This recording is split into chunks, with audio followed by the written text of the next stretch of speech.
Breaking Up, a podcast about breakups, love, and pop culture. I'm your host, Isabella Shields, and today we're all about Jane Austen. I'm thrilled to be joined by three very lovely friends of mine, Hannah Campbell, Nell Cardozo, and Rowan Charleson. We're talking about four of Austen's 6 major novels and their film adaptations, so Sense and Sensibility, Pride and Prejudice, Emma, and Northanger Abbey. Would you mind introducing yourselves and telling us which Austen character you most relate to? I am Hannah. I am a friend of Isabella, a lovely friend of these people. And I definitely relate most to Emma because I love to, match people up. I feel like I'm a bit of a matchmaker. And also Emma is a horrible character and I see all of my worst qualities in her. So we can discuss this at length later when we get to Emma. But yeah, that's me. Nell, how about you? I am Nell, and I'm a friend and colleague, I guess, of Isabella. I run the gallery with her that you've probably heard her talking about a lot.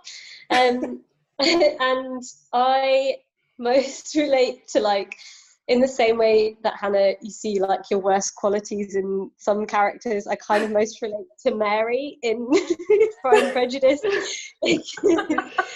She's quite a maudlin and serious character, and I can be quite sincere sometimes, in the same way that I relate to Moaning Myrtle with Harry Potter.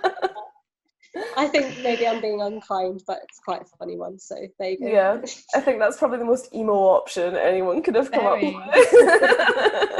But Rowan, how about you?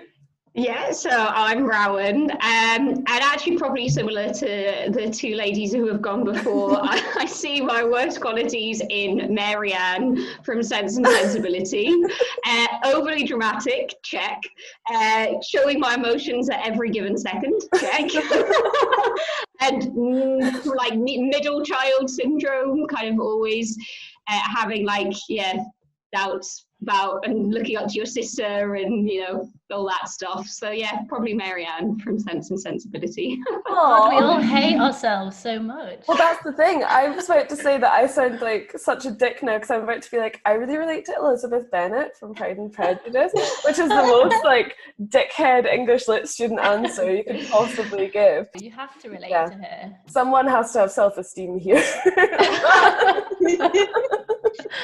But I think also just because I think every time I've ever flirted with anyone, it started off with me being rude, just as a rule, and just a general sort of disdain shaping every romantic conversation I initiate a relationship with. That's so high school when you think that you're being when boys flirt with you and they're just being really mean, and everyone's yeah, he really fancies really you. likes and yeah, I am that little boy. I'm the problem. But yeah, and also her just being more of a dad's favorite. Bit more stubborn, bit sisterly protective. And yeah, also I think that was my first big Austen watch as well. I remember when I was in P5 watching the Pride and Prejudice with Keira Knightley and being I love her, I want to be her, she's not for me it was the Jennifer Ely one. I loved her. She was just to me she's amazing. Elizabeth Bennet, she's just so perfect. Yeah. I think Keira Knightley plays her in quite a horrible way. I think you're not. I don't know. She's not as likable in that adaptation as she is in the TV series. I agree, definitely. And I know that she has qualities that are unlikable, as all of Jane Austen's characters do. But I think Keira kind of plays those up more than you would like her to. Yeah, but I think maybe that's why I can't even remember how old you are in P5, but I think P5 me was really that's me. I am unlikable, slightly childish, impatient, because she is really rude as well. We'll talk about this when we get to Pride and Prejudice. Yeah, I can't wait. I just And that's who I identify most with. But we're starting with Sense and Sensibility. We're moving in chronological order. So Rowan, would you like to kick us off with a summary? Great. Yes, I shall start with my summary. I hope it makes sense. It's very difficult to summarize Jane Austen, so it's quite a short one. But here we go. Sense and Sensibility tells the story of the Dashwood family. Mrs. Dashwood, eldest sister Eleanor, Mary Ann, who suffers from major middle child syndrome, and Margaret, who spends most of her time under tables.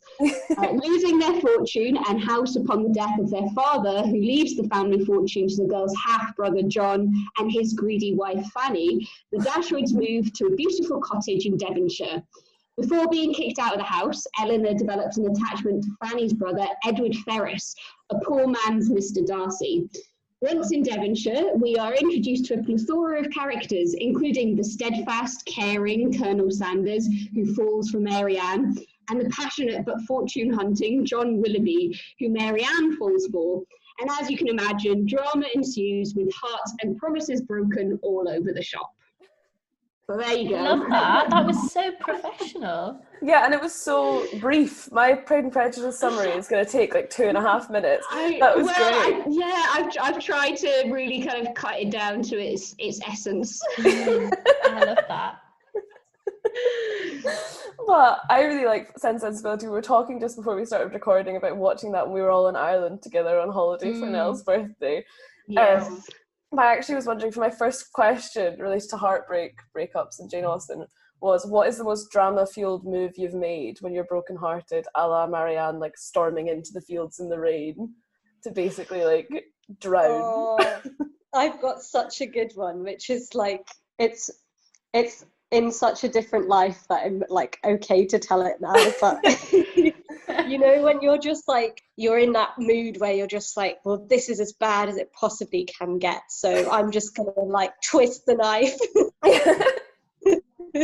properly out to embarrass the person who had like slighted me in public, where it was like clearly more embarrassing to myself than it was to them, but you were just like, you know, I've been so like degraded by this whole situation that nothing could be worse, so I'm just going to drag them down with me and ruin their night entirely by following them around.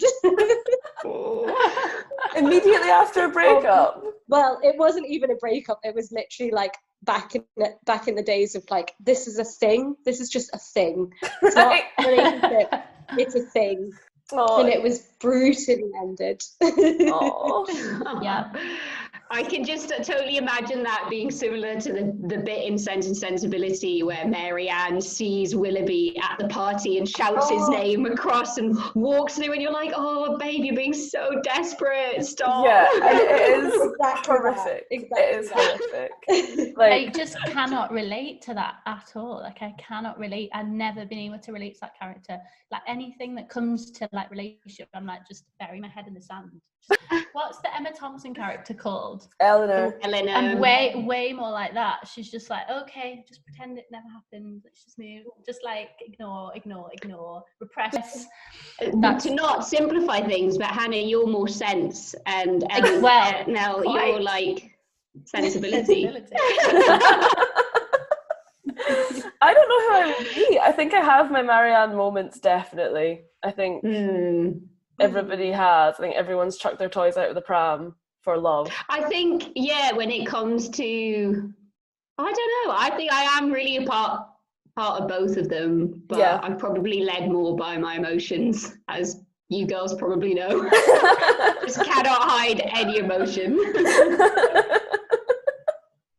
But don't relate to that. Do you think who do you think handles the heartbreak better? Because in Sense and Sensibility, Eleanor's character falls in love with Edward Ferrars, and then a guest shows up at a house party basically and is like, guess what, I'm engaged to him, Lucy Steele. And it's really brutal. But she has such, like, Marianne has such good growth, such a better arc, I think. Yeah. Because Eleanor's already grown up, she's already worked it out, but she's probably not that experienced in love. But she, like, I don't know, I just think Marianne just like grows so much, whereas Eleanor's like just kind of cries in the corner and doesn't tell anyone about it. It's kind of pathetic. I think it's so moving at the end though, when like Edward Ferrars does come back and tells her what's been going on, and then like the way she cries is just such like a tear eruption like coming out of her face. She's needed it for a very long time. I don't get it. Like, I just don't get I just don't get the whole Edward Ferrars thing. It just baffles me. She's like obsessed with him, but he's so boring. And then she ends up like basically being his sloppy seconds because he was engaged to someone else, but too embarrassed to tell him that he didn't fancy them anymore.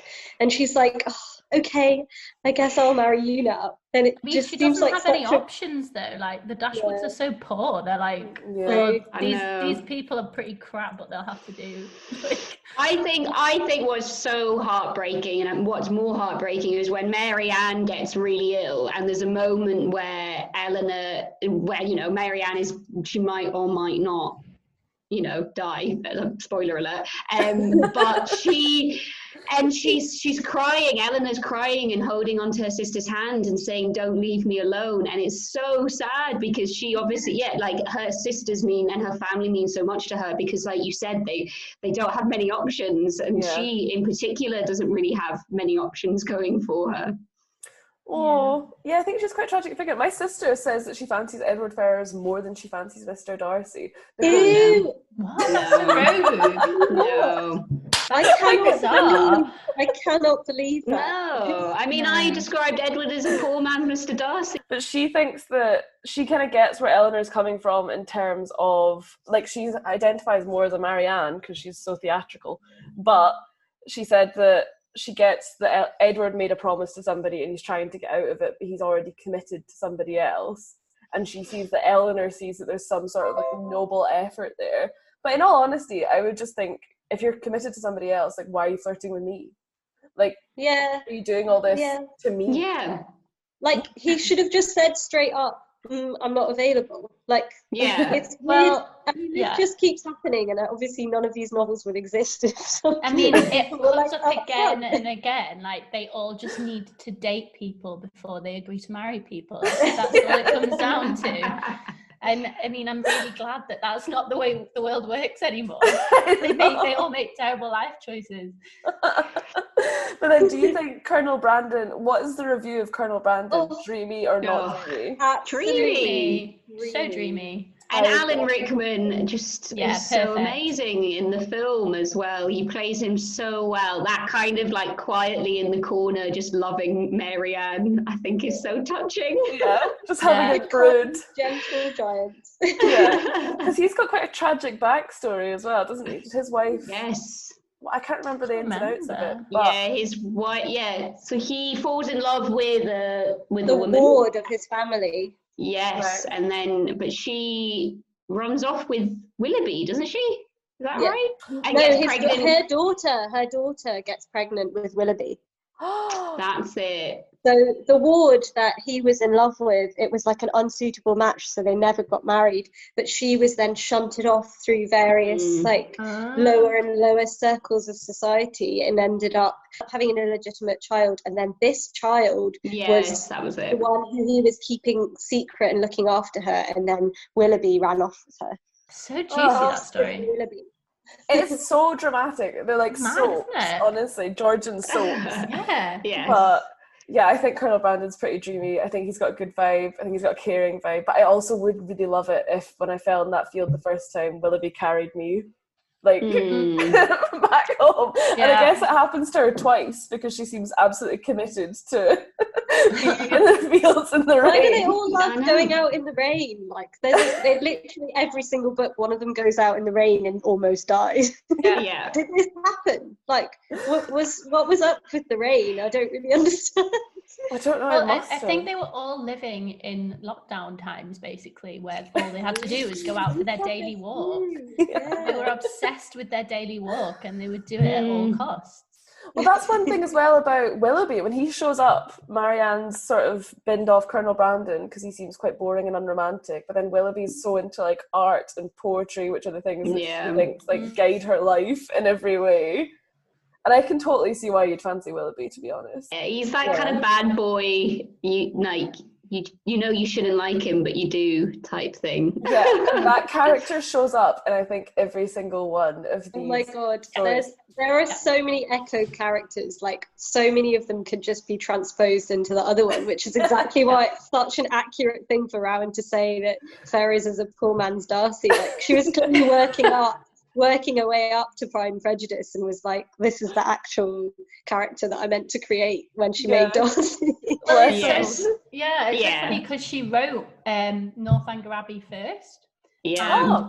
It's so like different to the rest of them, but you can see that she's forming these type of characters because and none of you have read it, and I'll explain when we get to it, but all of these characters exist in kind of like less fleshed out forms. And, it's really interesting. Well, I think even between Sense and Sensibility and Pride and Prejudice, you can see that she's like very like clearly working through these characters until she makes perfection in Pride and Prejudice. So in the Shag, Marry, Kill, would we Shag, Marry, Kill like Colonel Brandon, Edward Ferrars? Oh, okay. Shag Willoughby, kill Ferrars, marry Brandon. Accurate. Yeah. Do you know, I just think that like it doesn't do, I think it makes a huge world of difference that in the film it's Hugh Grant and he's just such a like, he looks like a little shuffly frog. He looks so unappealing and so like blustery and apologetic. He's like what people think is like a really, like Americans think British men are like, and he's just played his character from every single rom-com and then just transposed it to Edward Ferrars. Like the delivery of all the lines is exactly the same and it's just so like oh, beg your pardon, and it's just like well that's the only thing about that film that's like dated really badly is that Hugh Grant character that he used to play in everything. But with that in mind, has anyone seen The Undoing?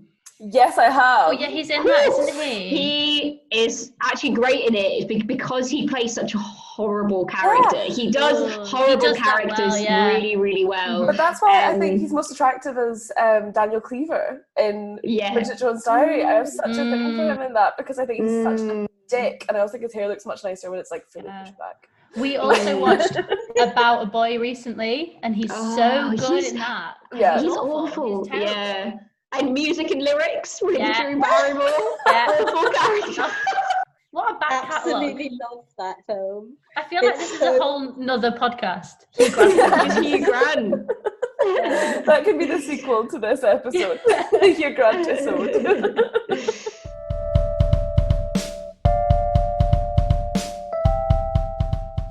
Prejudice then. I have like the longest summary in the world for this, following Rowan's amazing quick one. So, Pride and Prejudice follows Elizabeth Bennet and her sisters, Jane, Mary, and Lydia, and Kitty.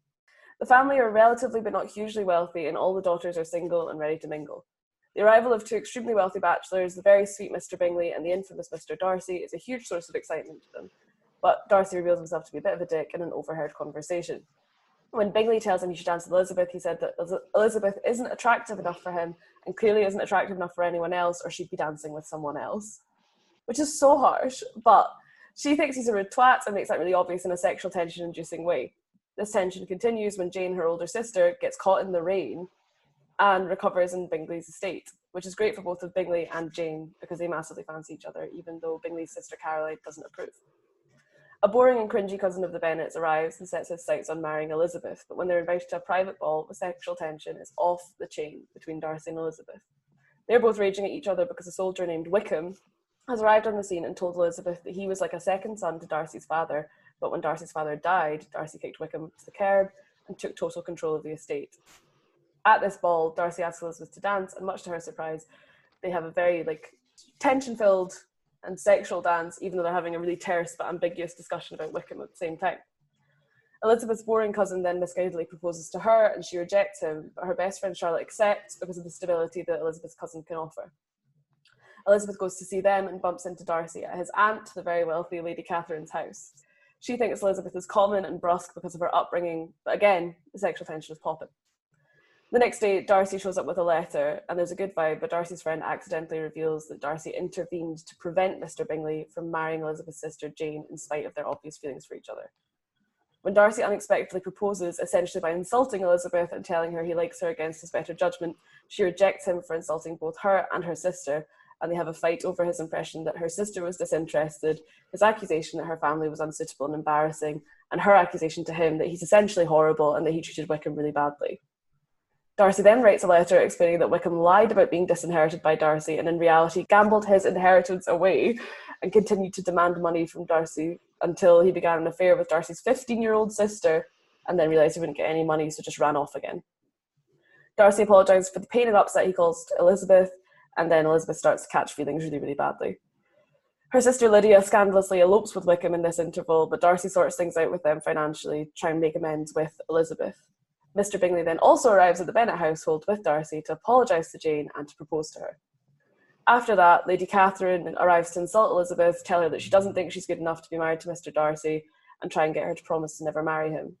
But Elizabeth refuses to make that promise and tells Catherine to bog off. The next day, Darcy returns and the two get engaged, much to Elizabeth's family's delight. Bog off. Juicy. So good. I know. This, I think, is my favourite one. I mean, it's so good. I mean, that was such a nice picture. I was watching it again. all 6 episodes of the BBC adaptation. What do we think? I just feel like the fact that it's still like the drama of it is literally like imagine somebody saying to you like, you know, my sister's eloped with this person, they're living out of wedlock. You're like, what? That drama just doesn't exist anymore. Can you imagine? But I think things that still do exist obviously are those like class tensions. Yeah. And all these like people intervening in other people's relationships and deciding like, what's best for them. Like, the pressures of family. Like, I don't think in the same way these like pressures for social mobility exist, but I think there's still a lot of tension between like the appropriate behaviour when it comes to like relationships in such a huge class divide. Yeah, people's parents are like and families and just like friends are still so involved in who they're supposed to be going out with, and even like kind of even more so now, like if somebody rejected your proposal or whatever back in like Austen's time and you didn't have enough money, you'd sort of be like, okay, well, fair enough, like that's just the way things work. But if your parents, for example, were like, I don't really want you to go out with this person, and you knew like it was because they kind of didn't think that they were good enough for you in some way, like now that's even more kind of hurtful and weird and like kept, I don't know, it just makes for more horrible tensions in the family, I feel, or like in a friendship group, the way that people still do kind of hide those feelings of thinking that people are better or worse than their friends. I mean, it's like such a book about snobbery, isn't it? Like the whole thing from beginning to end. And like, I want to talk about Mr. Darcy's comment that Elizabeth is not handsome enough to tempt me. Just to try and defend Darcy. Like, why does he say it? Why does he change? Did he change? Is he trying to like be a big man in front of his friend? Like, why does he say that? And why do you forgive him by the end? I forgive him by the end because A, I think he's hot. B, there's a moment when he's at Lady Catherine's house with Elizabeth and they're talking and she's still like challenging him a lot, like in every single conversation they have. There's this like really intense like back and forth between them.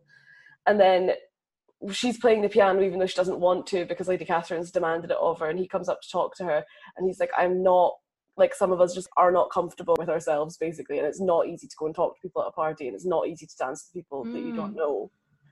And then as much as that's not an excuse to say that someone's not good looking enough for me or anyone else in the room, like, yeah, that's harsh. I think like he was probably just trying to be like, get off my back, stop asking me to dance with somebody. Like if they wanted to dance with somebody else, then they'd already be dancing with them. Like why do I need to take care of this person that you've decided that I should dance with because you like want me to?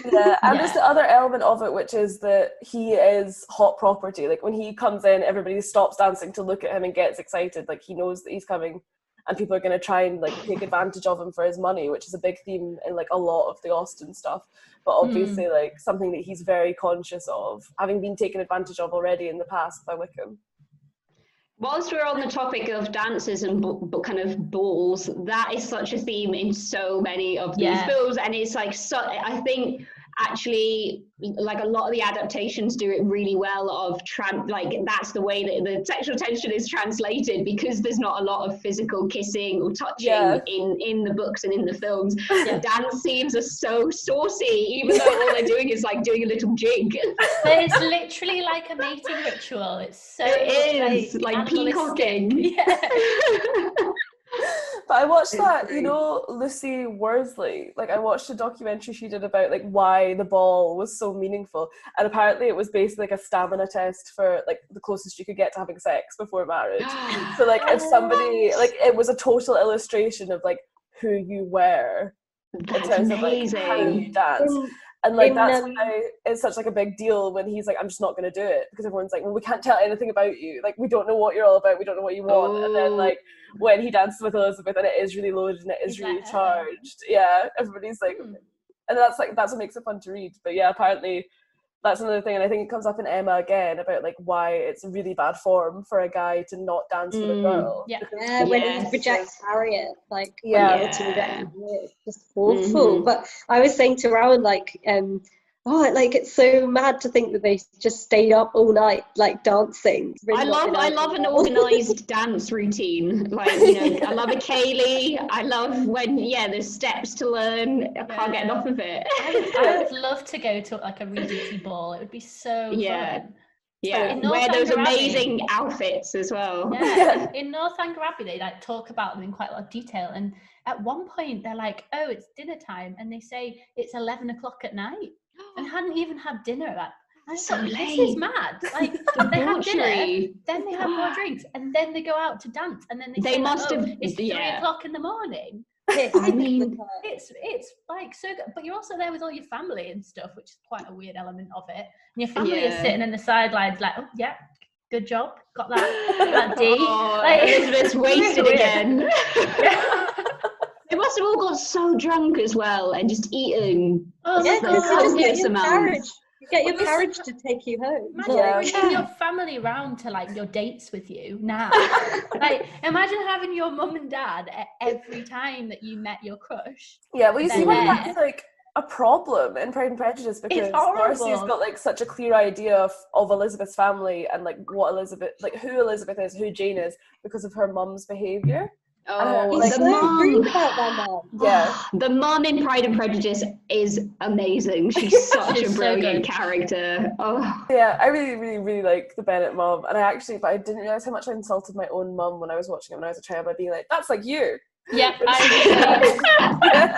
my mum kind of lent into it though. She was like, "All right, if you want that to be me, I'll be that embarrassing in my boyfriend."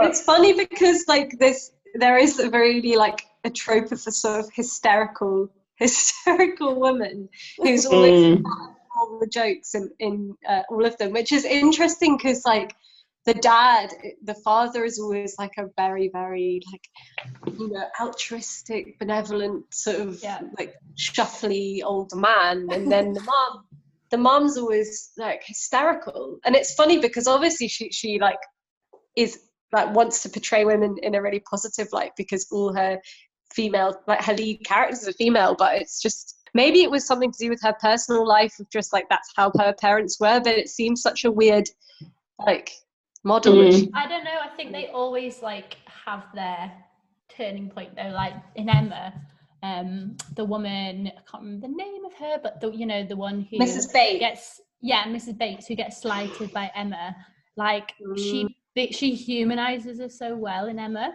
And then in Northanger Abbey, there's like the woman who's the family friend who's like taking the heroine around. She's called Mrs. Allen, and she's just kind of weird. She's kind of a weirdo, and she just like owns it. Like she's just obsessed with fabric, and she goes around to all the people, and she's like, "Oh, she's wearing a really nice cotton." Oh, that would 100% be my mum. Yeah, but like she's kind of weirdly not like slighted by Jane Austen. Jane Austen's like, yeah, that's a character. That's who she is.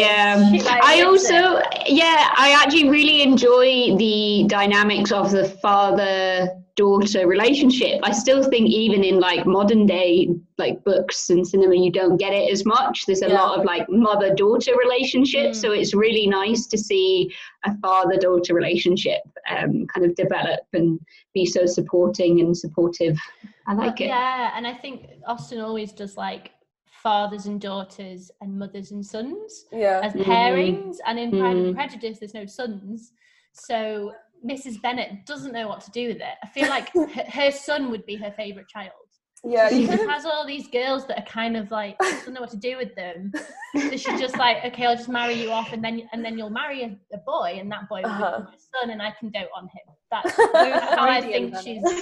You know, she wants them to like bring her some money in, but she also wants some sons. Then the mother in Sense and Sensibility is really lovely and is actually like really quite sensible about the whole situation, considering she's like just lost her husband and her house and her fortune. She's got 3 youngish daughters to look after. She's got her head screwed on, and she's really not like the hysterical mother. Yeah, she really takes like both roles, doesn't she? The mother and really like the scenes in Sense and Sensibility where they talk quite a lot and like quite candidly about the finances of the family, and like the women are sitting like particularly Eleanor and the mother are sitting down together, and they're like going over the accounts and figuring out how much like butter they can buy and things like that. And I just thought that was quite like just really nice thing to see, and like a really interesting element to add to the book of like the ins and outs of how this family and these women like ran the household basically. But my concern with this book is always like, if someone insulted your family that much, like insulted your mother and who's like working hard for you, insulted your dad, insulted like your sisters just trying to play the piano for being embarrassing, like your other sisters for being sports, and then like all of that, even after all of that, and the intervention of like, if somebody was meddling in your life and like talking shit about your family that much, would you find it easy to still fancy them? No. I mean, it's a toss-up between that, how embarrassed about your family are you, and how protective of your family are you? Because there's always that fine line of like, oh, I can say it, but you can't say it. Yes. Like, don't be saying this shit about my family because you don't know them. I can say it, but I just don't find my family embarrassing at all, so I would find it really weird if someone was like trying to make me embarrassed about my family. Like, I think maybe if I was embarrassed by them, it would be a sore point, because I would be like, oh, that's really cut deep. Maybe but then I just don't think if anyone tried to embarrass me about my family, I'd kind of be like, what are you doing? It's weird. I do think it would really turn me off. I think I would be like, sorry, is there something wrong with my family? It's like, I think it's like if your partner doesn't get on with your friend, you're like, what? Because like, I like my friends, why don't you? Like, it's pretty bad if you don't like them.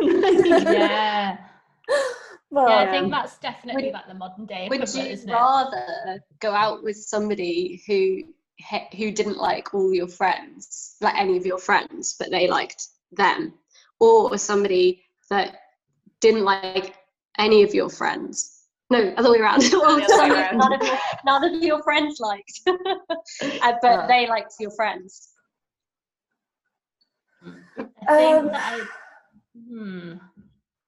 I'd rather that they didn't like any of my friends, to be quite honest, because I think that's an easier separation to make.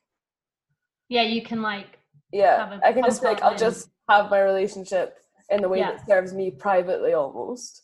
And then I can just go and hang out with my friends, and like never the twain shall meet. And if they do meet, then presumably we can have a talk where you just have to be civil. Like, I love them, they love me. Don't make this difficult. Yeah, and you have more friends, whereas your relationship is just one person. So it's like, you'd be losing a whole group of friends if you were only kind of focusing on your partner. Yeah. So also, like, if none of your friends like your partner, that's like a massive warning sign. Whereas if your partner like doesn't like your friends, I think it'd be easier to reconcile, because you'd be like, oh, I guess like I'm just friends with them because like we're just different people, and maybe they're not your type of people. Well, I think if either of them said that, that'd be quite weird. Like, if your partner said to you, oh, I don't want to hang out with your friends, they're so awful, That would be so weird to me. And if your friends were like, I don't hang out with your partner, he's or she's it'd be really weird. It would be, I would be like, oh, like, right, what, why? Like, I would be so confused about it. I think as well, your relationships are a huge part of who you are, and like, especially when it comes to, even in this with family, like, it's a huge part of who Elizabeth is. Like, you can apply the same thing now, but then the other part that kind of ties into that is, how would you feel if you rejected somebody and then your best friend married them? Like, oh my god, can we just talk about Mr. Collins right now? I love Mr. Collins. I'm obsessed with Mr. Collins. Focus in on that, because he's honestly one of the best characters in literature ever. Yeah, he really is.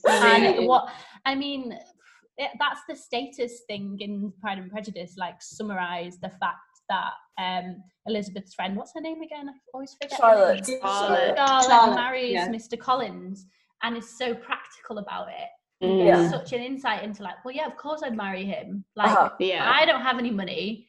He's providing me with a life. I can have some kids. And I also think that Elizabeth has rejected him, so she doesn't really have anything to stand on. Like, she's rejected him, and that's her own choosing. I don't think she can. I think you can judge Charlotte for, like, settling, but you also can't, because she's in a position where she has to accept this. Like, she's not really got other prospects on the go. And I think it's a good, like, reality check for Elizabeth as well. To, like, she does make fun of him. She does, like, kind of lightly bully him as well.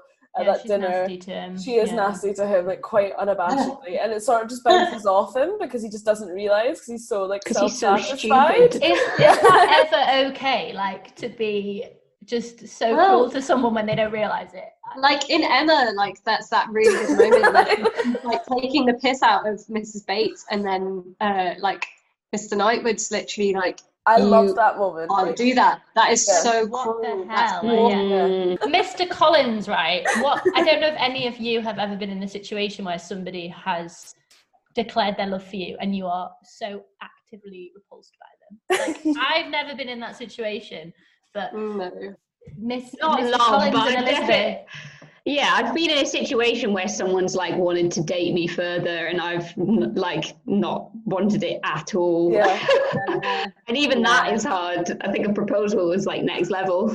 I had a bit of a weird one with a guy who I met once, and then he was like, every time he didn't even live in Glasgow, but he kept coming to Glasgow and telling me he was in Glasgow and asking if I'd come and meet him because he liked me so much. And then, like, he was messaging me at, like, 3 o'clock in the morning, like, when he came over, and being like, what we had was meaningful and all that kind of stuff. And it was just crazy. Like, we met once.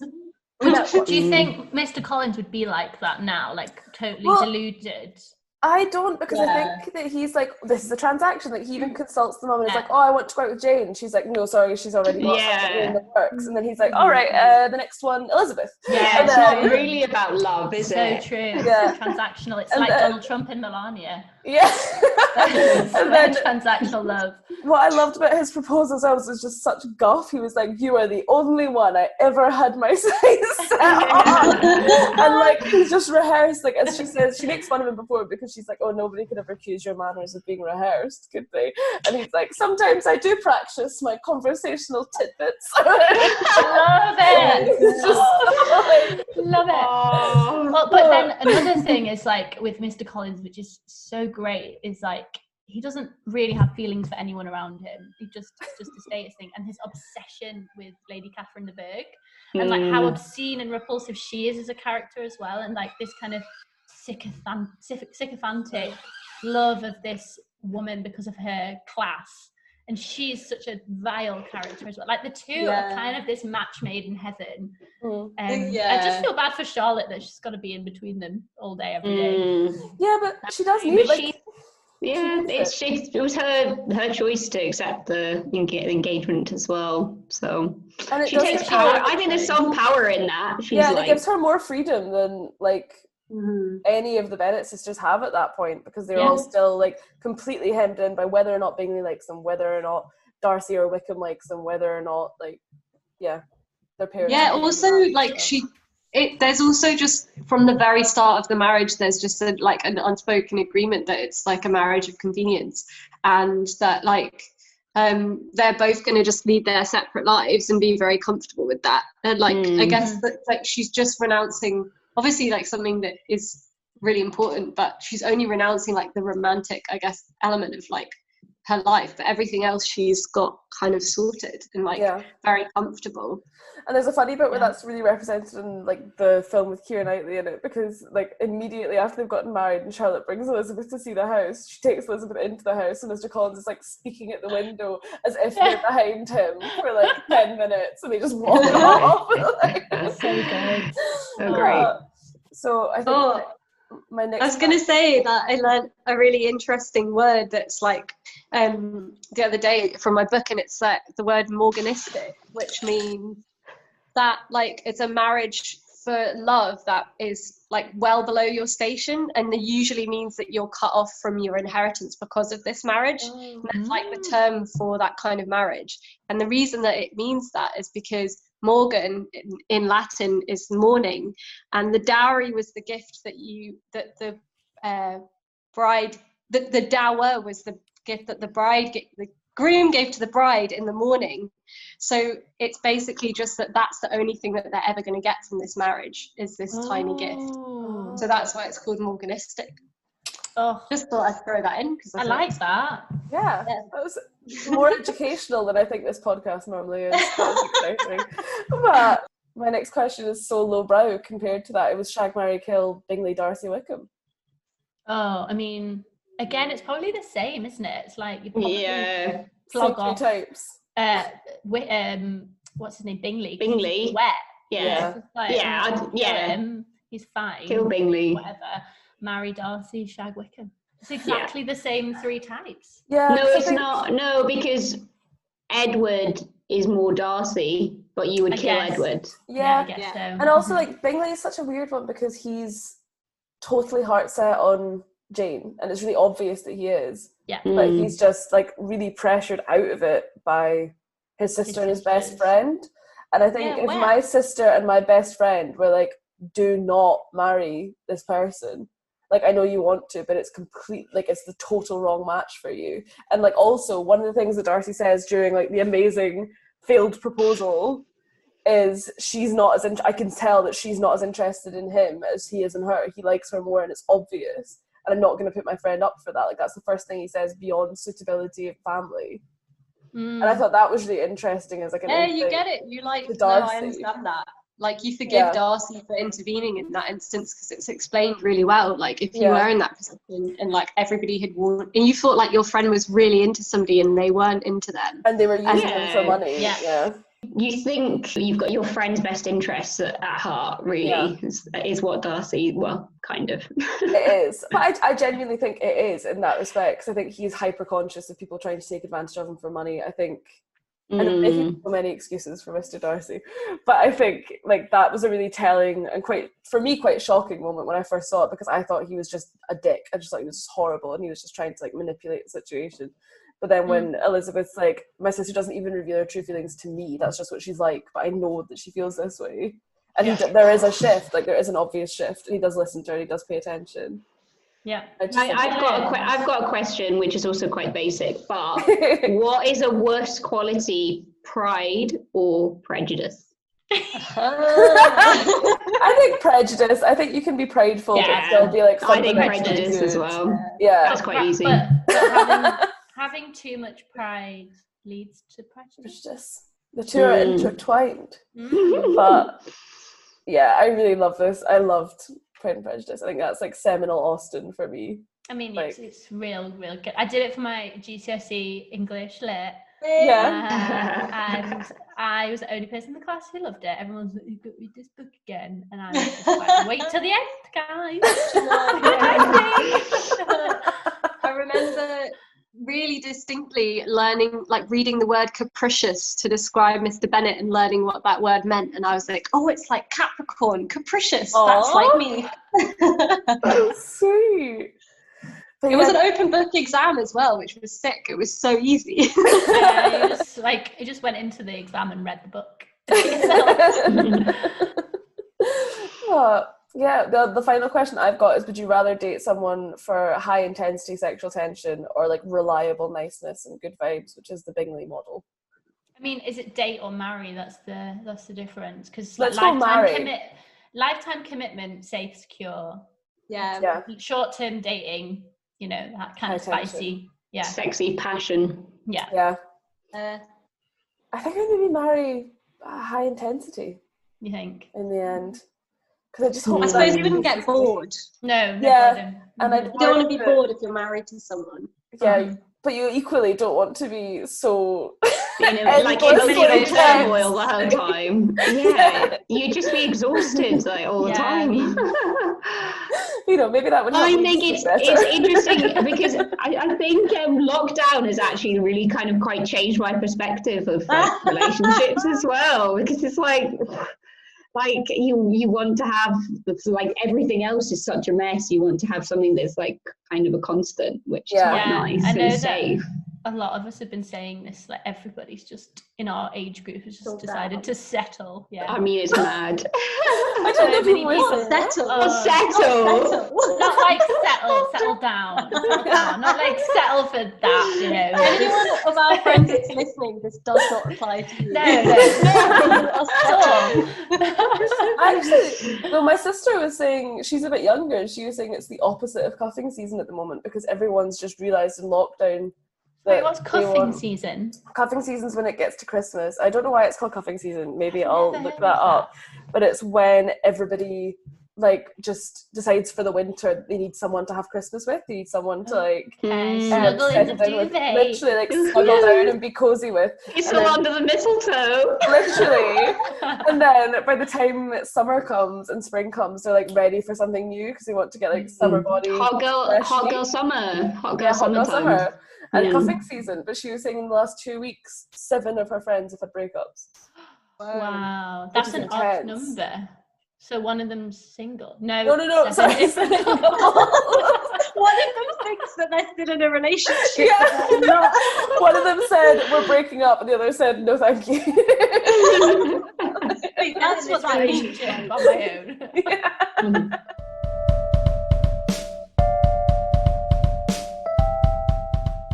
It's quite long. Rich, beautiful and privileged Emma Woodhouse fancies herself to be an excellent matchmaker. At the start we learned she set up her governess with the higher ranked Mr. Weston. Emma befriends her lower class Harriet Smith and sets out to similarly assist her, who's convinced that her friend deserves a gentleman, though Harriet's own parentage is unknown. She coaxes Harriet into rejecting lovely Mr. Martin, a farmer whom Emma believes below Harriet, and she instead encourages her friend to admire Mr. Elton, who is a vicar, a very similar character to Mr. Collins.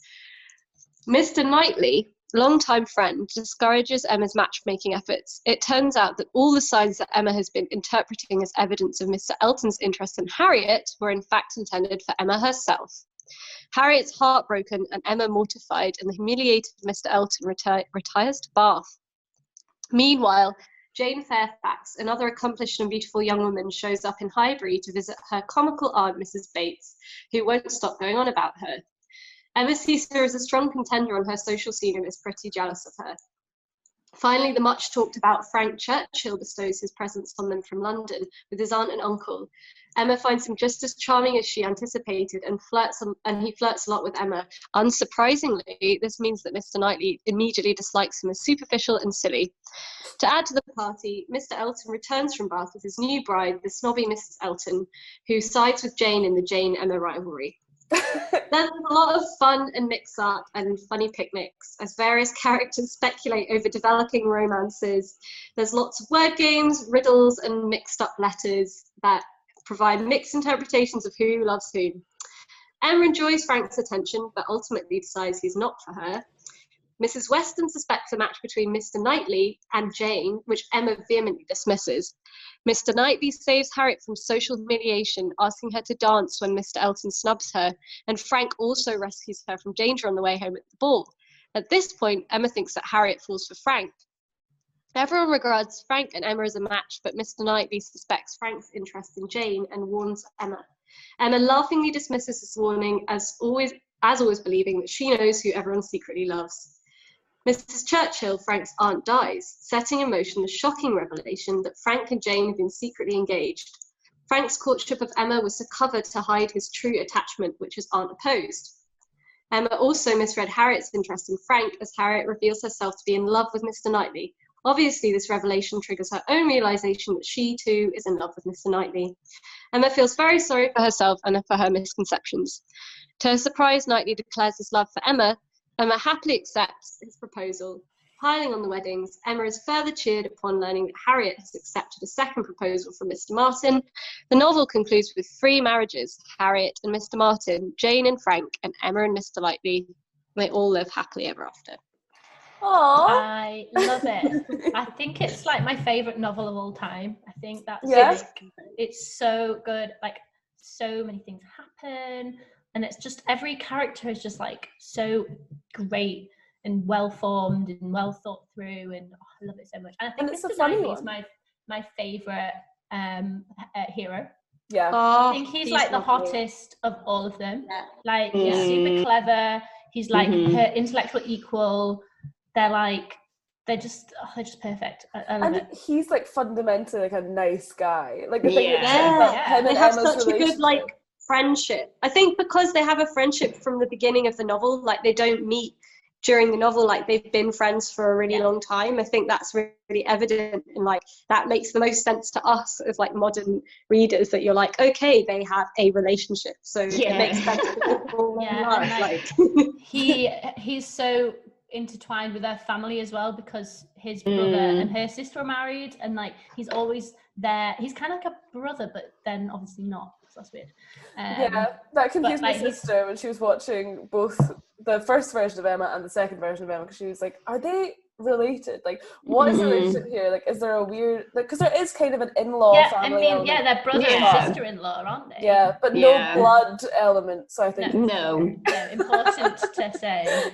But I think Mr. Knightley's the best man. And I mean, I also think that the latest adaptation of Emma as a film is one of my favourite Jane Austen film adaptations. I think it's so good. It's so good and so well cast. Like, it's got a really amazing cast of like young British actors who are like really coming into their own. It's like stylish.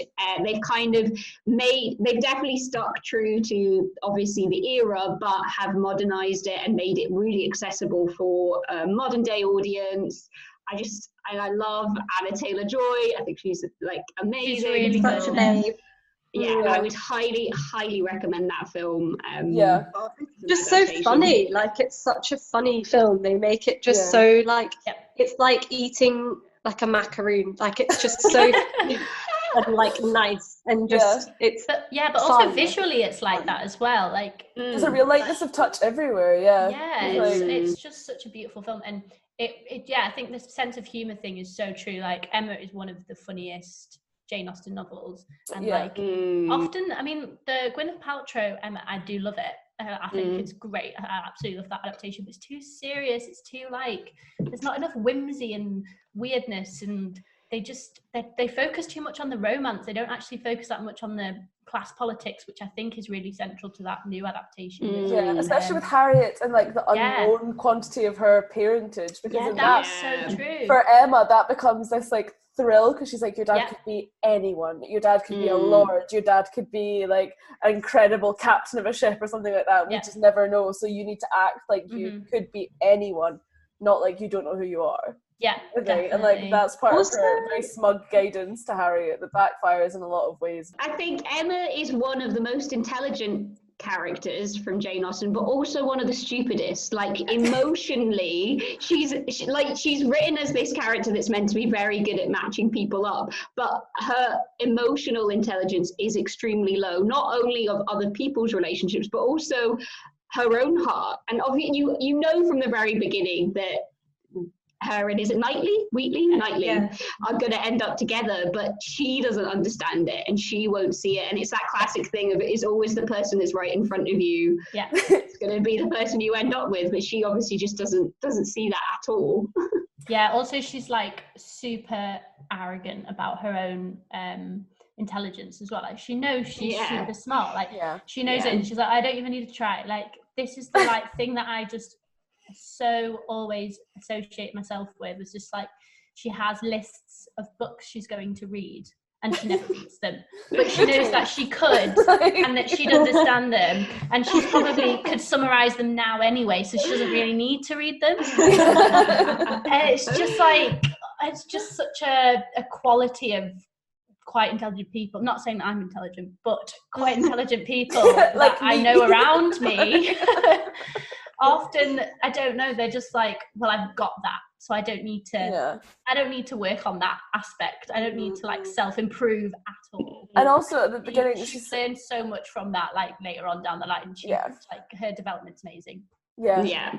And I kind of love her like premise for not dating anyone at the beginning as well, being that she needs to look after her dad, but also being part of this like structure of not thinking anyone's good enough for her. Like objectively just be like, nobody is good enough for me, and I'm not even considering Knightley, even though there's like all this back and forth between us, and he's maybe her like equal. But that's why I think it's so interesting when all the Frank Churchill drama kicks off, and she thinks that they're like a match made in heaven, when he kind of goads her into being more of the worst version of herself as well. Yeah, and she always goes for the most basic thing, you know, it's that like mysterious guy who turns up. It's like the bad boy that she goes for. It's like, you're actually just basic. She's so annoying. She just thinks that like that's what she should do, so she's like, this is how my life's gonna be, this is a good match, and she doesn't actually think about her feelings at all. And then when she's confronted with like Knightley, she's like blindsided by it. She's like, whoa, shit, this is like this person my whole life, and I didn't even think about it. It's just silly also girl. Johnny Flynn in the new adaptation. Well done, good casting. Whoever made that decision did a good job. What a heartbreaker, honestly. And have you listened to the song that he recorded for like the credits? It's just amazing. So good. It's funny because he's such a random figure to like have a resurgence right now, because like when I was, I don't know, maybe like 16, when he was like first making a lot of music with like Laura Marling and all of that was like so my scene, and I was like so. I think whoever made that Emma knew who they were targeting that film at. Like they were targeting at like our kind of mid to late 20s people who would recognize him, who would like the aesthetic side of it, who would be interested in the novel and would be like wanting a truthful adaptation. Like, I mean, I felt like it was like made for me, that film. And there's also two of the actors are also in Sex Education, which is also very of our time as well. So great. You know what I discovered, which is bizarre, from looking out on the internet today after watching that film? The girl who plays Harriet is called like Mia Goth. And she's very, very trendy and edgy. She was married to Sheila Buff for like 2 years. They had like a Vegas wedding in like 2016, and then they got divorced in 2018, which was bizarre because obviously he's been coming up a lot in the news past couple of days. Yes, he has. That was just such a weird connection. Like, they were both in Nymphomaniac together. I think that's how they met, the Lars von Trier film. But I think what I was going to say was just speaking about Emma's total lack of emotional intelligence. What we were kind of bringing up with Mr. Collins before as well, this like total failure to account for like anyone else's feelings, I thought was one of the best parts of this. When in that scene with Mr. Elton where Emma's in the carriage and she's just so horrible to him, like he's awful. He's like he's like slimy or whatever, but he's not as kind of bad. He doesn't have as bad intentions as Mr. Collins say. But she's just so nasty to him. She's like, Mr. Elton, get away from me. And he's like, really gross, but she just thinks she's so far above everybody around him. I liked the kind of way they did that when she was just like, she was horrible to him and reacting to someone telling you they love you by saying, get away from me, and acting like nothing possibly could have happened that would be more upsetting to you. But then the way he like hits the top of the carriage and his like total childishness at that point. As well Prince Charles. Like, Prince Charles in The Crown, he is like so funny. I just want to keep watching him. If you want to see a very different character that he plays in God's Own Country, he plays quite a tragic, tragic-ish character. It's an amazing performance in that. What's his name, that guy? I don't actually know. He's also in a really great film about Glasgow that's set, like, that's called Only You, and it's like a really, really good relationship film about a younger man and an older woman and like their relationship and struggles to have children, and it's just like set obviously in and around Glasgow, so it's really nice to watch if you're from here. It's really good. It's on Netflix. It's quite it's very like heartbreaking, but a really good film. It's pretty full on, but it's yeah. Can I just say one more thing about Emma that I've written down? I have written down Toni Collette, because she plays Harriet in the Gwyneth Paltrow adaptation of Emma, and she is amazing in it.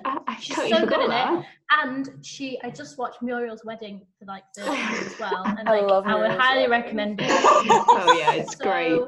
Funny, and she's just perfect. I think she's about the same age when she does that Emma adaptation as well. So like she's just at the height of her powers. Young Toni Collette is that's all.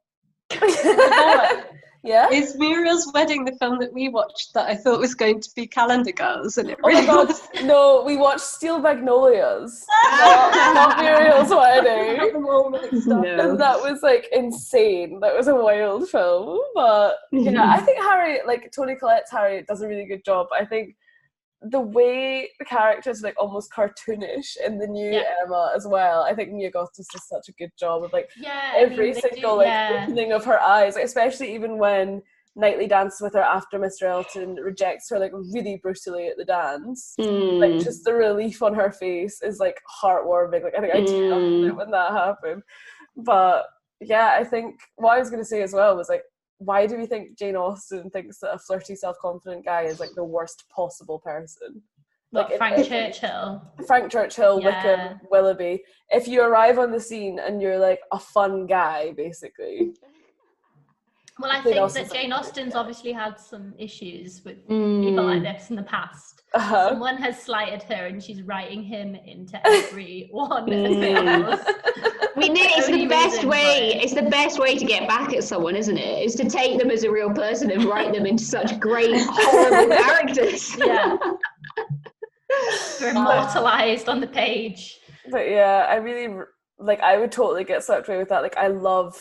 And also for Emma as well, I think it's really clear that she sees Churchill as her like intellectual equal, and that's why they can like look down on everyone as well. Yeah. And that's why they can like really rubbish people. That's why they can like at that picnic just absolutely like tear down Mrs. Bates, and then he immediately like abandons her to her insult to Mrs. Bates that she's always boring, basically. Like she's never said anything interesting in her life. But it's so clear to you that they're not like they're not equals in any way. It's just that he is, he's exactly that type of guy who's very outspoken and funny and can be like quite a like sort of class clown and be very flirty, but like when it comes to sort of backing up the actions and the sort of opinions that he's thrown around, when they just don't really have anything to say or fall back on. He's pretty weak. It's just a facade. And I think that's why I love it when Mr. Knightley just tells her off for that. Yeah. Like, I think that's a really great relationship moment, because I think a lot of people in their own imagination think that like to be in a relationship with someone and respect them, you need to like always be in their corner regardless of what they do. And like that's what love is, like never ever ever sticking up for another person, always just telling someone that like they're right all the time and stroking their ego. But I think it's such a sign of like the equal footing that Knightley and Emma are on, that he's just like, you are horrible there. Unspeakably. And Emma needs it. Emma needs to be brought down a peg or two. And then there's a really satisfying scene where she's in the carriage and she's like, go, and they crack the whip and she rides off in a carriage like a big huff.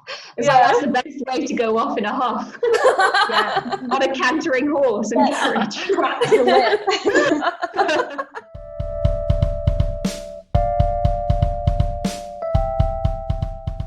I think it's just, this is a really weird book, but I would, and if you've not read it, that's fine. There's just some very strange plot points, which I feel would be good for conversation topics. So just give you a wee summary. So it was published in 1818. It was published after Jane Austen died, but it was This is Northanger Abbey. This is Northanger Abbey. and it was one of the first novels that she wrote, but she didn't actually get to publish it until after her death. I think her brother had a couple of her manuscripts, and she gained some more fame after she died. So she was trying to publish these things anonymously, and then lots of people read them all like, this will never sell. But without the name Jane Austen, it wasn't going to sell. But because she had name recognition, then they were able to publish these books, which I thought was quite interesting. But anyway, on to the plot of Northanger Abbey. So Catherine Morland is obsessed with Gothic novels, but herself, she's pretty dull. She's, for a heroine, I think she's described as a heroine in training. She is one of 10 siblings. She's a middle child. She's a bit awkward and very naive.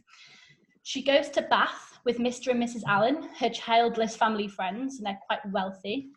As I've discussed before, Mrs. Allen is obsessed with fabrics, and she's got quite fine, refined tastes. They try to meet some people in Bath. They go to a ball, but Mrs. Allen doesn't really know anybody, so they just kind of hang around. This isn't great for Catherine because she loves these romance novels. She really wants to meet somebody.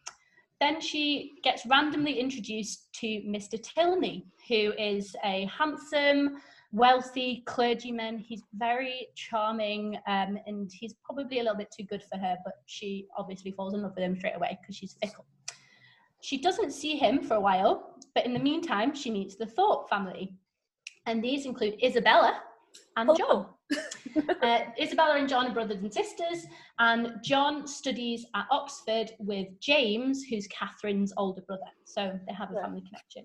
The Thorpes are not very rich, but they're kind of the same social status because of the educational aspect. Isabella and Catherine become really good friends, and they regularly attend the pump room at Bath, which I think is where the Bath springs are, where the water is. I have no idea, but they go to the pump room every day. We could call it the Rumpy Pumpy room because lots of the drama happens in the pump room. Anyway, nothing sexy because it's Jane Austen. Catherine longs for Tilney, and finally he comes back and asks her out with his sister Eleanor. So both Eleanor and Isabella are in this novel. Unfortunately, Rowan, you're not. Not a very Austen name, to be fair. Catherine has this really funny moment where all of her friends, so the Thorpes and her brother, ask her out to go on a carriage ride to see a Gothic castle, and she's really excited about it. But she has 2 social engagements, and Mr. Tilney and Eleanor ask her to go somewhere. She chooses to go with her friends, and she makes a massive faux pas. But then it's all fine. Like, the Tilneys are pretty chill. They're like not that drama, but Catherine's kind of wanting a lot of drama, but it's fine. So General Tilney, who's the dad of Mr. Tilney, Henry Tilney, is told by John Thorpe that Catherine is really wealthy and that she's an heiress of the Allen family. In fact, she's not. She's like, they're kind of moderately rich, but she's nothing special. And General Tilney is a massive snob and is like, great, we need this girl, Catherine. She's going to marry my son. It's going to be great. I'm going to have more money in my family home. So he's really nice to her, and she's like, who the hell is this old dude being nice to me? Anyway, James and Isabella, they stir up a romance, and James proposes to Isabella. They have to wait to marry because Isabella is quite young. But Tilney's brother shows up and starts flirting with Isabella. And Isabella's like, ooh, who's this saucy young man? You can think of him as, the Wickhams and the Willoughbys of the world, right? He comes to just stir stuff up with Isabella. Meanwhile, General Tilney has invited Catherine to Northanger Abbey, and Catherine, obsessed with Gothic novels, is like, great, I'm going to see this Abbey. She's really weird. She's obsessed with this book called Udolpho. So she wants to go to see Northanger Abbey. She doesn't actually get to see Tilney there because he's at the vicarage. And in the midst of all of her time at Northanger Abbey, she starts to think that General Tilney has murdered his wife. It's a whole subplot about how she goes wild on this idea. And then she stupidly brings it up with his son, like, I think your dad killed your mum. And he's like, what the fuck, who are you? But then again, it simmers down and he doesn't really care about it. He's very forgiving. They then go to his vicarage and they play with some puppies. It's really, really cute, and they're like, and she's like, oh my god, I'm gonna marry him and have these puppies forever. And then General Tilney's like, oh my god, she's not actually even that rich. I don't care. I don't want her to be here. Why is she here? And he just sends her away because she's not got any money. And she's like, what did I do? And blah, blah, blah. Another thing that happened that I forgot about, Isabella and James break up, and Isabella gets like told that the other Tilney brother's gonna marry her, but he doesn't. And then Catherine's like, Isabella's a stupid idiot. I don't care for her. And that's the end of Isabella. She doesn't come back into it again. But that's all going on in the background as well. Anyway, Catherine goes home. She's like really confused and quite upset. She's like, oh, that's my chances with Tilney was over. Tilney shows up, rides, and he's like, I'm so sorry for my father's actions. Please marry me. And then her parents are like, what? I didn't know that this happened when you were in Bath. I didn't even have a clue. And her parents are like, yeah, you can marry him as long as General Tilney says that you can get married. But General Tilney's like, no, you're too poor. No, you can't do it. And then he finds out from another source that they're not actually that poor. She has £3,000 a year to her name. And then he's like, okay, you can get married. And that's the end of the book. It's really odd. Yeah. That is pretty mad. Bizarre. Like, it just doesn't have, you don't know where it's going. There's lots of jumps and twists and turns.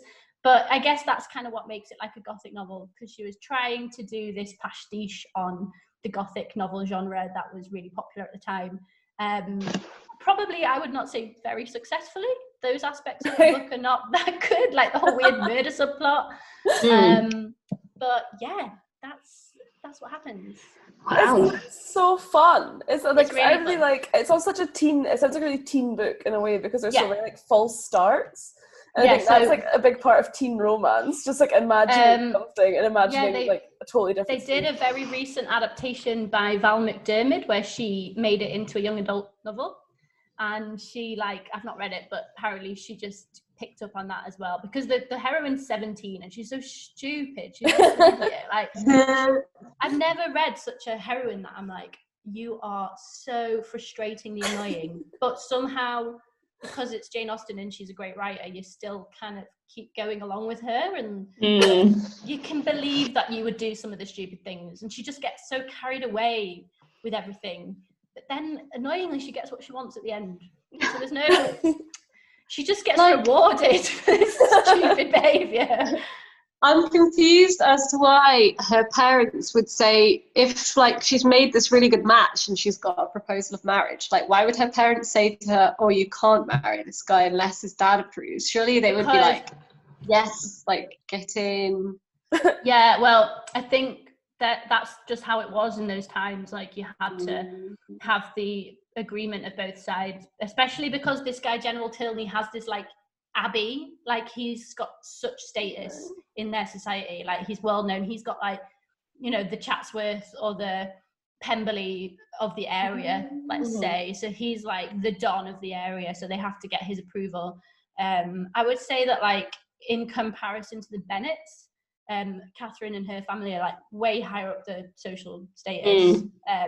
They're more like Bingleys, I would think, and then I would say like the Tilneys are more like Mr. Darcy's status. So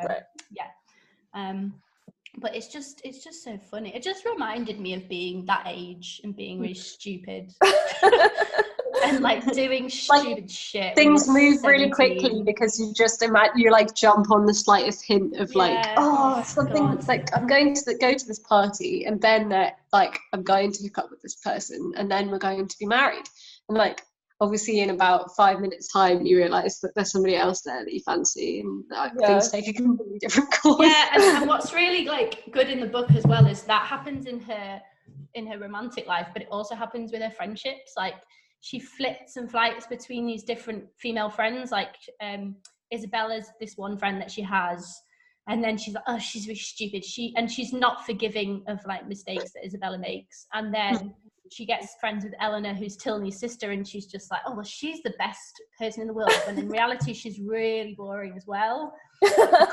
And they're all just such snobs, and I don't know, it's really like cutting of that society, especially because most of the novel's set in Bath, and it's that kind of social circle is just exaggerated and at its height, and they're all just they have these moments where they're like, oh, well, you know, you're going to get bored of Bath pretty soon because, you know, you'll want the country soon because there's only so much that the city can afford you.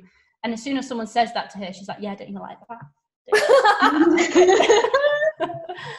I have a really funny confession to make, which is that I used to do like country dancing, like because I grew up quite near Bath, and we used to go and dance at the Jane Austen festival every year.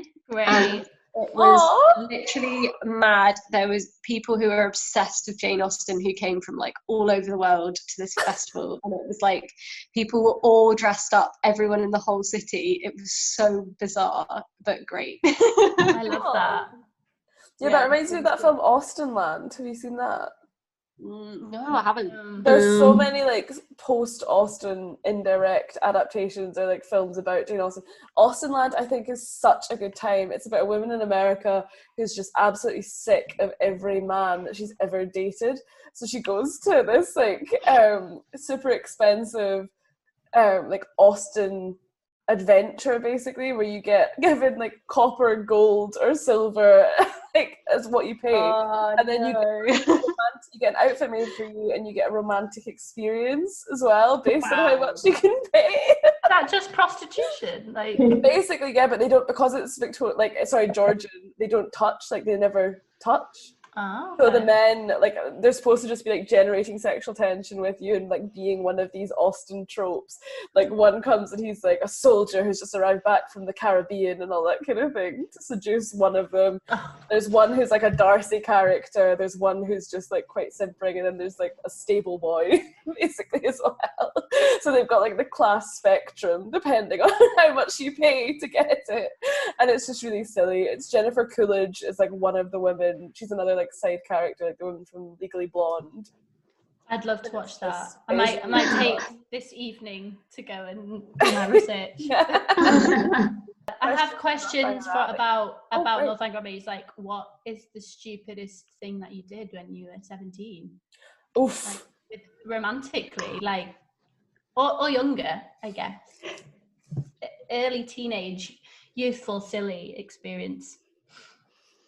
I was really at it when I was a teenager. Like, I feel like I'm on an, like, I just wanted to, I said in like, I think the last episode of the episode before that I just wanted to be like Effie from Skins, basically. Yeah. I was like, really on one, and all of the silly things I did, apart from like, the silliest things I did when I was 13 were like messaging boys on MSN being like, message back this if you fancy me. Oh my god. And then they would message back, and then I'd be like, sorry, that wasn't for you. My friend stole my phone. My friend stole my phone. It was such a big one. But in terms I know somebody that literally did that, like somebody that we both know, Isabella, that actually everybody know, who literally did that to like someone 2 years ago, texted them saying, sit on my face. And then like they didn't reply for ages. Oh my god, yeah. And then, oh my god. And then they literally texted them saying, sorry, that wasn't me. At age like 23 or 4. Oh god. That is real. Yeah, I don't think I've done anything like that in a while. I think, what about you guys? What's like the silliest teen thing you did? I'm thinking the MSN stuff as well, like just so many. And MSN used to save your conversations to your family computer. And I like found them after the fact, maybe years later, like, what the hell? Was it like fun? Oh my god, it's so awful. So embarrassing.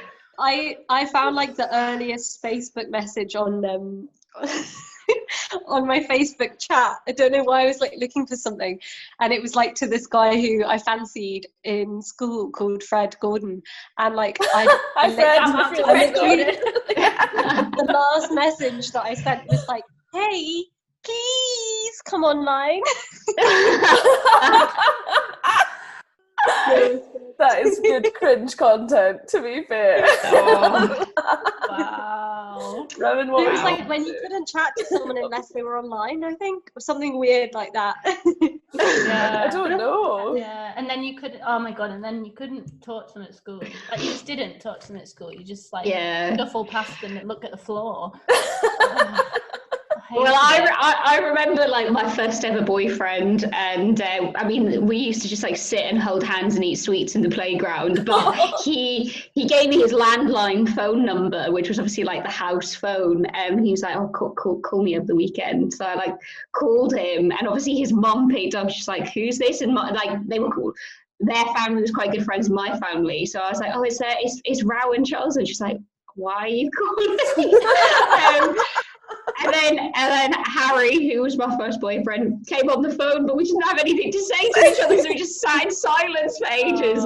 And we'd just been on a trip to Bahia Park, which was the water park around the corner. So I was like, "Did you enjoy Bahia Park?" Like, yeah. I really enjoyed like going on the slides with you. And that was about it.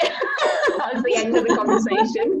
I remember one of the like biggest fights that I ever had with my dad was because I was speaking on the phone to a boy, and I ran out both the phone bill for my landline and for my mobile, like, and it like the phone bills were like £200 each. God, I wasn't paying for this. How long were you talking to this hours and hours to this boy on the phone, and then when we'd see each other in school, nothing, and we didn't even kiss. So we didn't even like talk. We like one time sat next to each other at the bus stop, and I put my head on his shoulder, and that was it. Oh, but hours and hours on the phone, like I was crazy. Like, hours on the phone. I used to be like, I'm walking the dog, and then I'd leave and just like go, and the dog would just run about the park, and I would sit and I would like on the swings in Maxwell Park actually, and I just sit on the swings, and there were 3 boys that I'd phone depending on availability. And I would talk for like hours and hours and hours, honestly, hours. Oh wow! About like anything, and a bit like, and when you think of the conversations, I was such like, I would love to just watch it back. Like I would love to watch me. Yeah, I would not. Have you seen this film? Yeah, being like, oh my god, he's like my favorite director. I'm so interested in him. His films are beautiful. Lars von Trier. Literally, like heard of this, like all this super cringe stuff, and then being like, what's it like having divorced parents? Like your concerns when you're like 14 to like 16. So silly. But it's funny thinking about that in a Jane Austen context and like how these characters behave as teenagers. Because that's what I don't get about Northanger Abbey is, why on earth is this like eligible bachelor wasting his time with this shit 17-year-old? It's a bit strange. And I think the only reason he proposes to her at the end is because his dad has embarrassed her so much that he's quite like an honourable guy that's like, better marry her. Yeah, because did he say that the dad just like sent her out? The dad literally like goes away for the weekend and then finds out that she's not rich from somebody on the street, and he's like, what? And then comes back and he's like, Catherine, you're leaving, bye. And she's been there for weeks, and she's like, okay. And then he doesn't even like properly send her home. He gets her like a shitty carriage, and it takes her hours to get home, and she's been treated so badly that Henry comes and is like, oh, sorry about that, do you want to get married? Very rogue. Do you know what we kept talking about when we were watching Sensibility and Emma the past couple of days was like, everyone is obviously so beautiful in all these films and everything's so lovely and like the settings are amazing, but in reality, like, they must have all had terrible teeth, they must have smelled really bad, those carriage rides must have been awful. Could you imagine? It was so uncomfortable riding by carriage across the country. It's just so funny, like, thinking it really takes the romance out of the whole thing. Well, yeah, I got such a complex from Pride and Prejudice about one of the characters. I think she's a suitor for Bingley or maybe Darcy, and she's like ginger, and they call her like a little speckled, freckled thing. They're like, why on earth would he go for her? She's a little speckled thing. And I remember like thinking, oh, what's wrong with having freckles? And then remembering they didn't want them to go outside into the sun. They didn't want them to get a tan. They didn't want them to get any blemishes on their skin. Yeah. So like the women would just be kept inside in the nicest days to protect their skin so that they could be married. Like pale and fleshy. Yeah. Translucent, veiny women. Yeah. I'd be fine on that count, but the freckles, I'd be an absolute dog in those days. Yeah, what are your favorite non Austen, like not direct but Austen films, if you know what I mean, like Clueless, Pride and Prejudice, like all these ones. Like not. Clueless Austen, is fantastic. Yeah. Clueless is so good, but that's because I love Emma. I just love that story. Yeah, Clueless is just also such a like iconic picture of that era. Like you can't summarize the 90s without thinking about that film. Yeah. Oh, also Bride and Prejudice. If you're talking about melodrama, then what better kind of genre to adapt Austen into than Bollywood? Yeah. Because it just ramps everything up to full throttle, musical numbers and everything. So good. I love that.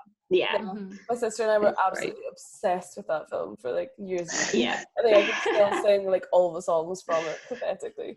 But yeah, it's quite hard to escape the whiteness of Jane Austen as well. So it's quite nice to have a bit of diversity, kind of just different people's stories being told, but through the lens of Austen. I think it's quite fun. Yeah, amazing. Well, I guess that kind of wraps us up on Austen, but do you guys have any recommendations for the heartbroken going forward? Oh, wow. I have a book recommendation, which is, it reminds me a lot of Austen because it's like a novel in a very, very traditional way. It's like just a huge, broad expanse of like characters, and it follows them for a really long time, and it's really in depth. It's called The Volcano Lover by Susan Sontag, and it's just a very interesting look into a historical period as well. It tells the story of Emma Hamilton, who was like Admiral Nelson's mistress, but she was also married to a collector of art, and they lived in Naples during the time of the Grand Tour, and it's just a really glamorous like court setting, but there's lots of like social intrigue, and she's a really interesting character because she's a real beauty of the time. She was like a muse for all the characters, all the painters of the time that painted her portraits, and she was like really famous throughout like Italy and England. And then she gets like older and fatter throughout the novel, and it talks a lot about her sexuality, and she like loves living in Naples where everybody's very like salt of the earth, and like the English people who live in Naples think all the Neapolitans are like very, very emotional and gross and all that kind of stuff, and she just really loves it. And it's a really interesting and just like greatly, like Susan Sontag's such an amazing writer, and it's like a novel but in a very traditional way, but it's told from so many different viewpoints, and Susan Sontag just gives it like a very modern voice. It's very feminist lens and everything. I just think it's like really good fun and really, really interesting. I love it a lot. I'm gonna borrow that from you. Yeah. You should. Rowan, what have you got for us? Well, I want to recommend a TV series, and you've probably heard quite a lot about The Queen's Gambit, but I thought Anna Taylor-Joy, because I love her so much, I thought I would talk about that. Again, like an amazing female character. Interestingly, adapted from a book written by a man, and the screenplay is written by two men and is directed by a man, but she's just such a brilliant female character, and totally in control of nearly everything except maybe her addiction. And that's not much of a spoiler because it's introduced quite early on in the series, but she's in control of her sexuality, with the men that come and go throughout her life, and how she kind of uses all of the men for different things, whether it's sex or whether it's training, and she's extremely confident, extremely intelligent, and I think also Anna Taylor-Joy is the only person who can make chess feel sexy. So, I love that series as well, and I think one thing that I really enjoyed in it is that the male characters don't do all the typical things that Netflix makes male characters do, and like it doesn't put the main character in the position that I'm really, really bored of seeing women in, which is one of absolute vulnerability to anyone that encounters her. Like there's such an ethic of like support in the whole story.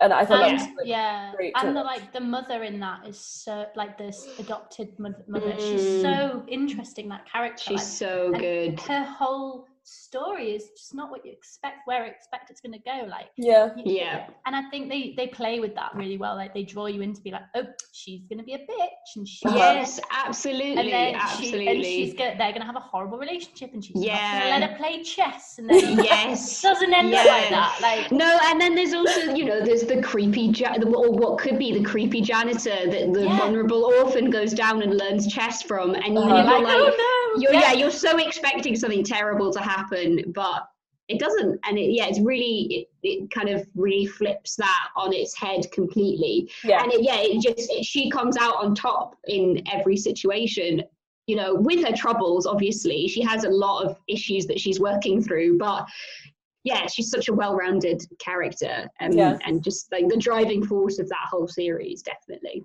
Great. Hannah, what have you got? Okay, I've got I've got a random list of things that just pop into my head. So okay. I'm reading this book at the minute, which is called The Traitor and the Spy, and it's a real life spy story about the Cold War. Love that. And I was really skeptical. I was like, I don't want to read this. Like, my partner was trying to tell me to read it. I was like, I'm not interested. And I started reading it. It's really good. And it's all about a spy who turned from being in the KGB to being in MI6. So he became an agent for the British and was really disaffected by communism in Russia. And a big part of that is his family relationships and the different politics and how the different political allegiances mar his relationships. So one of which is him and his mother have shared kind of distaste for communism, but they don't tell each other. So there's all these secretive shared allegiances that they don't tell each other about, and then secret harboring all sorts of different secrets. So there's one bit in it with his wife, who she's diehard communist, and he's so against it at that time but can't tell her, and he has this affair with somebody else, and there's just so many really, really interesting things about what do you do when your politics differs from somebody in your family or somebody that you're in a relationship with, but even more heightened because you can't discuss it. It just cannot be brought to the table in any possible way because you're a spy. It's absurd, but it's a true story, and I'm really loving it. And I'd recommend. And music-wise, I've been listening to a lot of Christmas music because Christmas time.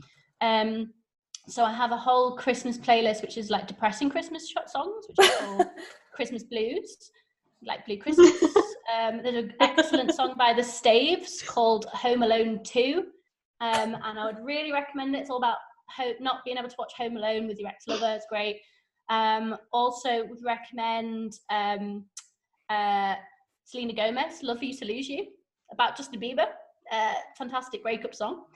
And I would also recommend, if you want something with a real heart-wrenching, gut-wrenching, emotional moment, Muppets Christmas Carol, when Scrooge breaks up with his love because he loves money. Again, I feel it's quite very related to this Spy and the Traitor that I'm watching. People's priorities are wrong in love, basically. And just Muppets Christmas Carol is the best film of all time. Yeah, I'm not exaggerating. Kermit the Frog's voice makes me cry immediately. I've never listened to Kermit the Frog's voice and not just burst into tears. I just love it. I just absolutely love it. And then one more thing that I would say that was brought to my attention, which I thought was just such an inspired breakup story, was Sister Act. Because they're doing Sister Act 3, apparently. And that is the premise of Sister Act, is that she has to get away from a horrible abusive relationship. So she goes undercover to be a nun. And so much joy comes out of it. And maybe we can do a Sister Act special next time. Love it. I only watched it for the first time 2 weeks ago. You've only watched it for the first time? Only the first time, yeah. I haven't seen any of them.